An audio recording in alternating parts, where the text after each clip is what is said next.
Miss হবে না আপনার পছন্দের টিভি শো। দেখুন জি5 অ্যাপে একদম ফ্রি। যখন কথাই বলবে না তাহলে পরে নাম্বার দেওয়ার কি মানে? তখন আমি একটু কড়া করেই মেসেজ লিখলাম যে এটা কি, যদি কথাই না বলতে হয় তাহলে নাম্বার দেওয়ার কি মানে? বলছে তোমাকে আমি ছাদে দেখি না, পড়াশোনা করো কেন, ঘর জোটেনি তোমার? আমাকে বলছে আচ্ছা আপনারও তো ঘর জোটেনি।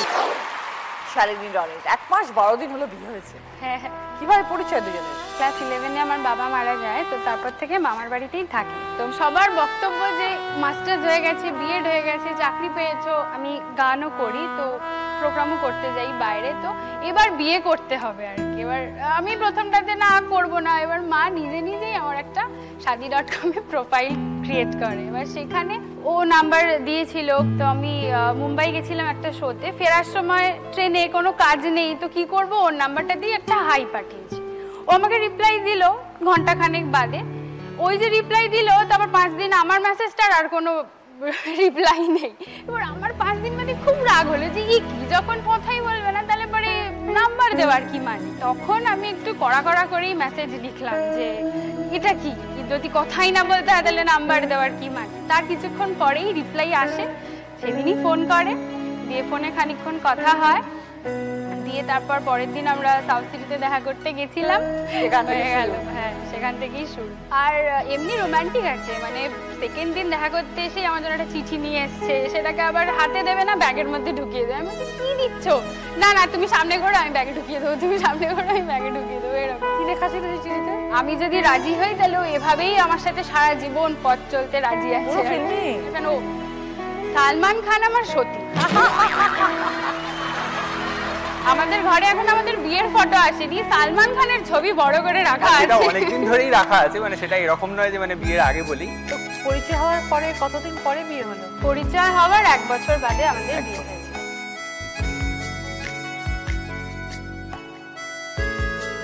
1 বছরটা ঘোরাঘুরি, দেখা সাক্ষাৎ? 1 বছরটা ঘোরাঘুরি, একে অপরকে চিনেছো, তো অনেকটা চিনেছো জেনেছো? অনেকটা জেনেছি, এখন সেগুলো আস্তে আস্তে একটু পাল্টে যাচ্ছে। তাহলে আগে কি চিনেছিলে যে এখন সেগুলো বুঝতে পারছো না? উইকেন্ডেও ঘর থেকে বেরোবে না, ও সারাদিনে যদি 10টা সিনেমা হয়, সিরিজ হয়, ওটাই দেখবে বসে বসে। কোথাও নিয়ে ঘুরতে যায় না? আমি বলতে পারবো না যে নিয়ে যায় না, নিয়ে গেল 1 ঘন্টা ঘুরিয়ে তো দিলাম, ব্যাস, আর কিছু বলতে পারবে না। তো কি দোষ দেখলে রনিতে? দোষ কিছু এখন অবধি পাইনি, কিন্তু খুব রাগী। আর মানে ও হচ্ছে দি মোস্ট লজিক্যাল পারসন, মানে আশপাশে আর কারোর কোনো লজিক নেই সেখানে। তো এখন তোমাদের সংসারে কারা আছে? এখন আমরা বাড়িতে আমি, ও, মা বাবা 4 জন আছি। সংসারের দায়িত্ব নিতে হয়েছে? কিছুই নিতে হয়নি, বলতে গেলে আমি কিছুই করি না, মানে ঘুম থেকে উঠি, সব রেডি থাকে, খাবার দাবার খাই দাই।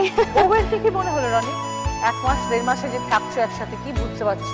লাস্ট একটা বছর যে দেখেছি সেই ও শালিনী, আর যেটা আমি সামনে দেখছি সেই শালিনীর মধ্যে খুব যে মেজর কোনো ডিফারেন্স আমি দেখতে পেয়েছি সেরকম কিছুই না। শুধু কয়েকটা ব্যাড হ্যাবিটস আছে, যেমন ক্যাবে করে কোথাও গেলে, মানে বাড়ি থেকে ও বাড়ি যাচ্ছে, তখন মানে ফোনটা সাইলেন্ট হয়ে যায়। এবার সাইলেন্ট হয়ে গেলে মানে ও ঘুমিয়েও পড়ে, সবাই ওটা নিয়ে খুব টেনশন খেয়ে যায়, মানে এই জিনিসগুলো রয়েছে।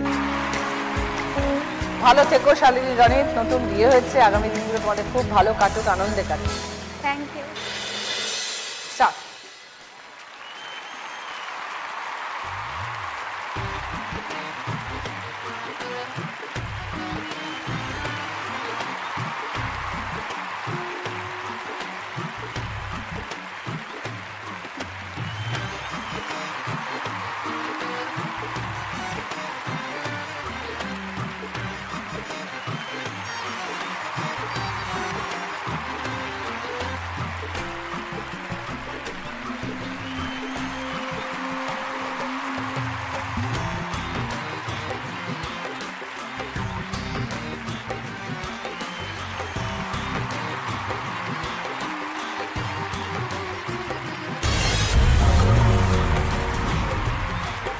থার্টি সেকেন্ডসে শালিনী এবং রনিত 11টা বল কালেক্ট করেছে। নীলিমাদি, আমি বাবুর সাথে কথা বলবো। সামনে 48 বছর হবে, 47 কমপ্লিট অলমোস্ট। 27 ফেব্রুয়ারি ছাদে প্রথম দেখা, সেখান থেকে শুরু। কিভাবে শুরু হলো? আসলে আমরা না মানে একটা জয়েন্ট ফ্যামিলিতে ছিলাম। হ্যাঁ। পড়াশোনা করার না খুব মানে আবহাওয়া ছিল না, বাড়িতে সব সময় হই লেগে থাকতো। আর আমি পড়াশোনা খুব ভালোবাসি, ছাদের এক কোণে একটা মানে জায়গা করে নিয়েছিলাম, ওখানে পড়। ছাদে পড়তেন? হ্যাঁ, ওই ছাদে উঠে ভোরবেলা দেখা হয়ে গেল। ও ছাদে পড়তো, তারপরে ব্যায়াম করতো, আমি রোজই দেখতাম।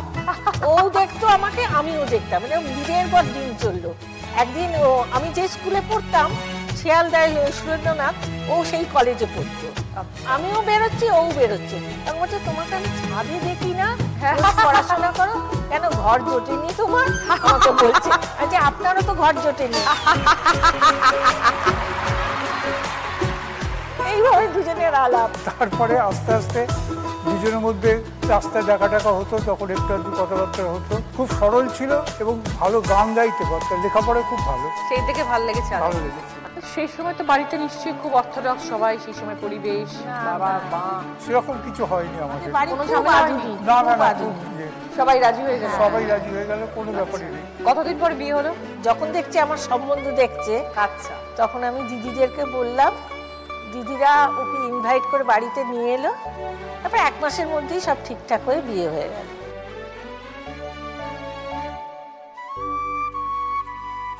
নীলিমাদি যখন অমিবাবু ইয়াং ছিলেন তখন কেমন ছিলেন? হ্যান্ডসাম। যখন বর এলো না, পাড়ায় সবাই বলছে, ওরে সেরা বর এসছে, সেরা বর এসছে। আর রাগী ছিলেন দাদা? ঝগড়াঝাটি হতো? না, ও রাগী নয়। কিছু তো একটা থাকবে, কিছুই থাকবে না, এটা কখনো হতে পারে? হতে পারে না। গল্প তর্ক করে। এই এতগুলো বছর কি বুঝলেন কেমন কাটছে? খুব ভালো। ঝগড়া হয়, আবার ঠিক হয়ে যায়। মানে আমাদের ইগো প্রবলেম নেই কোনো। আমার সব কাজেতেও সাহায্য করে, ওর কাজেতেও আমি সাহায্য করি। আর আপনি বরাবর সংসারটা সামাল দিয়ে রেখেছেন। হ্যাঁ, মেয়েকে দেখা, বাবা মা কাছে ছিলেন তাদেরকে দেখা, এই সমস্ত, তারপর শাশুড়িকে, শ্বশুরমশাইকে, সবাইকেই মানে যতটা পেরেছি আমি চেষ্টা করেছি দেখার জন্য। আচ্ছা, মেয়ে কোথায় এখন? মেয়ে, আমি, জামাই সব একসঙ্গে থাকি। অমিবাবু এখন তো রিটায়ার্ড লাইফ। শুধু বই পড়েই কাটাই, আর একটু আধটু টিভি দেখি।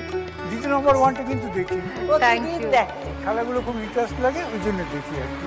48 বছর সংসার করতে গিয়ে নীলিমাদিকে কি বুঝলেন? খুবই মানিয়ে নিতে পারে, অ্যাডজাস্টেবল। অ্যাডজাস্টমেন্ট পাওয়ারটা খাওয়া, সেইটাই দেখতে হবে। সবচেয়ে বড় কথা, সবাইকে আমি বলছি আর কি, যে ইগো প্রবলেম থাকলে চলবে না, একটু মানিয়ে নিতে হবে, সেইটাই আমার আর সবচেয়ে। আমাদের সময়ে ছিল কোনো চাহিদা ছিল না। সেই সময় নেই, মানুষের সেই চিন্তা ভাবনা এখন আর নেই, এখন অনেক পাল্টে গেছে। আমি অবাক হয়ে যাই খালি। এখন এতটা বয়স হয়ে গেছে, এখন কি একসঙ্গে বেড়াতে যাওয়া, ঘুরতে যাওয়া হয়? হ্যাঁ, আচ্ছা, কোথায় কোথায় গেছেন রিসেন্টলি? রিসেন্টলি পুরী ঘুরে এলাম। আচ্ছা তারপর দীঘা তো প্রায় যাই, মন্দারমণি গেলাম। আচ্ছা, অ্যানিভার্সারি আসছে, কি প্ল্যান? সে তো শাড়ি দেয়, ফুল দেয়, হ্যাঁ। বাড়িতে একটু খাওয়া দাওয়া হয়, বাহ, কখনো রেস্টুরেন্টে বেড়াতেও যাই, যেতে পারি, হ্যাঁ। বাহ, বেড়াতেও খুব যাই। ভালো, ভেরি নাইস। এটাই জীবন এবং এইভাবেই আনন্দ করে থাকবেন সহজ মিলেমিশে। সরল যতটা থাকা যায়। খুব ভালো থাকবেন, খুব ভালো লাগলো কথা বলে। সুস্থ থাকবেন। ছবিটা একটু শূন্যস্থান পূরণ করুন।